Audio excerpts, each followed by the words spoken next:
Sister, bw'oba okimanyi nti oyagala kufumbirwa, nkwegayiridde making sure ng'okoyo okubalika, okoyo okuba endongo, okoyo okuzungazunga ku zibbiiki, sinakindi musimanyi ogenda kulambula mikwano gyo. Bino bipate ngenda ku birthday ya mukwano gwange, olina making sure ng'ebintu ebyo byonna omaze okubinaaba.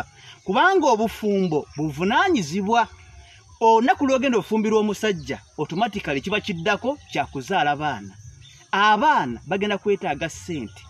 Abaana balwala, abaana basoma, abaana balya. Kati goba ng'okyalimu embeera ey'okuzungazunga, sikuwagira kuyingira bufumbo. Lwaki? Obufumbo genda buyita geyeena. Ojja kulaba ng'obufumbo bukumazeeko emirembe, naye ng'ate amazima kirina okubeera.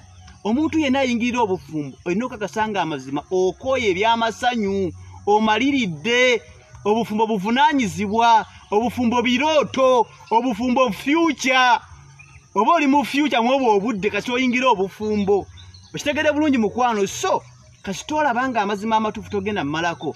Ddiya nkwegayidde obufumbo buleke. Kubanga omusajja ajja kusota, ojja zungazunga mu by'ekisirimbo ogenze mikwano gyo, omusajja jagamba ova mu bwenzi. Akulinnye feesa agyonoone, naye ng'ensobi evudde ku ggwe. Kigadde.